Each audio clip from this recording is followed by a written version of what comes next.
ജെറമിയ 12-ാം അധ്യായം. ദുഷ്ടൻ്റെ ഐശ്വര്യം. കർത്താവേ, ഞാൻ അങ്ങയോട് പരാതിപ്പെടുമ്പോൾ അവിടുന്ന് തന്നെ ആയിരിക്കും നീതിമാൻ. എങ്കിലും എൻ്റെ പരാതി അങ്ങയുടെ മുൻപിൽ ഞാൻ സമർപ്പിക്കുകയാണ്. എന്തുകൊണ്ടാണ് ദുഷ്ടൻ അഭിവൃദ്ധി പ്രാപിക്കുന്നത്? ചതിയന്മാർ ഐശ്വര്യം നേടുന്നത് എന്തുകൊണ്ട്?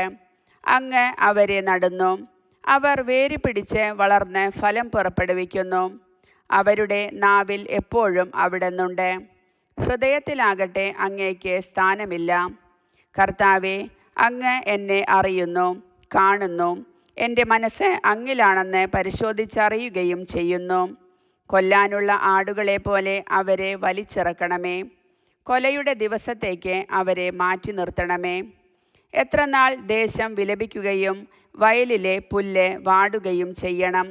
ദേശവാസികളുടെ ദുഷ്ടത നിമിത്തം മൃഗങ്ങളും പക്ഷികളും ചത്തുപോകുന്നു. ഞങ്ങളുടെ പ്രവർത്തികൾ ദൈവം കാണുന്നില്ല എന്ന് അവർ പറയുന്നു. മനുഷ്യരോട് മത്സരിച്ചോടി നീ തളർന്നെങ്കിൽ കുതിരകളോട് എങ്ങനെ മത്സരിക്കും? സുരക്ഷിത സ്ഥാനത്ത് കാലിടർന്നെങ്കിൽ ജോർദാൻ വനങ്ങളിൽ നീ എന്തു ചെയ്യും? നിന്റെ സഹോദരന്മാരും പിതൃഭവനം പോലും നിന്നോട് വഞ്ചന കാട്ടിയിരിക്കുന്നു. പിന്നിൽ നിന്ന് അവർ നിനക്കെതിരായി സംസാരിക്കുന്നു. മധുരവാക്കു പറഞ്ഞാലും നീ അവരെ വിശ്വസിക്കരുത്. പരിത്യക്തമായ ദേശം. എൻ്റെ ഭവനം ഞാൻ ഉപേക്ഷിച്ചിരിക്കുന്നു, എൻ്റെ അവകാശം കൈവെടിഞ്ഞിരിക്കുന്നു. എൻ്റെ പ്രാണപ്രിയനെ അവളുടെ ശത്രുക്കൾക്ക് ഞാൻ ഏൽപ്പിച്ചു കൊടുത്തിരിക്കുന്നു. എനിക്ക് അവകാശമായവൾ കാട്ടിലെ സിംഹം പോലെ എന്നോട് പെരുമാറുന്നു. എനിക്കെതിരെ ഗർജിച്ചതുകൊണ്ട് ഞാൻ അവളെ വെറുക്കുന്നു. കഴുകന്മാർ ചുറ്റിവളഞ്ഞ് ആക്രമിക്കുന്ന ഒരു പുള്ളിപ്പക്ഷിയാണോ എൻ്റെ ജനം? വന്യമൃഗങ്ങളെ, അവരെ വിഴുങ്ങാൻ ഒരുമിച്ച് കൂടുവിൻ. അനേകം ഇടയന്മാർ കൂടി എൻ്റെ മുന്തിരിത്തോട്ടം നശിപ്പിച്ചിരിക്കുന്നു. എൻ്റെ ഓഹരി അവർ ചവിട്ടിമെതിച്ചു. എൻ്റെ മനോഹരമായ അവകാശം അവർ ശൂന്യമായ മരുഭൂമിയാക്കിയിരിക്കുന്നു. അവർ അതിനെ ശൂന്യമാക്കി. ശൂന്യാവസ്ഥയിൽ അത് എന്നോട് വിലപിക്കുന്നു. ദേശം മുഴുവൻ പരിത്യക്താവസ്ഥയിലാണ്. ഒരാൾ പോലും ഇക്കാര്യം ചിന്തിക്കുന്നില്ല. മരുഭൂമിയിലെ മൊട്ടക്കുന്നുകളിലെല്ലാം വിനാശകർ സ്ഥാനം പിടിച്ചിട്ടുണ്ട്. ദേശത്തിൻ്റെ ഒരറ്റം മുതൽ മറ്റേ അറ്റം വരെ കർത്താവിൻ്റെ വാൾ മരണം വിതയ്ക്കുന്നു.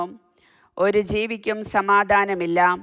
അവർ ധാന്യം വിതച്ചു, മുള്ളു കൊയ്തു, കഠിനാധ്വാനം ചെയ്തു, ഫലമൊന്നും ഉണ്ടായില്ല. കർത്താവിൻ്റെ ഉഗ്രകോപം നിമിത്തം അവർ തങ്ങളുടെ വിളവിനെക്കുറിച്ച് ലജ്ജിക്കും.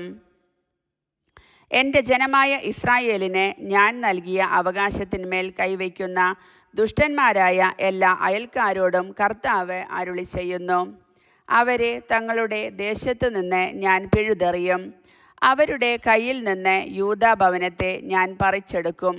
അവരെ പിഴുതെടുത്തതിനു ശേഷം ഞാൻ അവരോട് കരുണ കാണിക്കും. ഓരോ ജനതയെയും അതതിൻ്റെ അവകാശത്തിലേക്കും ദേശത്തേക്കും ഞാൻ തിരികെ കൊണ്ടുവരും. ബാലിൻ്റെ നാമത്തിൽ ആണയിടാൻ എൻ്റെ ജനം അവരിൽ നിന്ന് പഠിച്ചതുപോലെ അവർ എൻ്റെ ജനത്തിൻ്റെ മാർഗം ശ്രദ്ധാപൂർവം ഗ്രഹിക്കുകയും കർത്താവാണ് എന്ന് എൻ്റെ നാമത്തിൽ ആണയിടാൻ ശീലിക്കുകയും ചെയ്താൽ എൻ്റെ ജനത്തിൻ്റെ ഇടയിൽ അവരും അഭിവൃദ്ധി പ്രാപിക്കാനിടവരും. എന്നാൽ ഏതെങ്കിലും ജനത എന്നെ അനുസരിക്കുന്നില്ലെങ്കിൽ അതിനെ ഞാൻ വേരോടെ പിഴുതു നശിപ്പിക്കും. കർത്താവ് അരുളി ചെയ്യുന്നു. കർത്താവിൻ്റെ വചനം.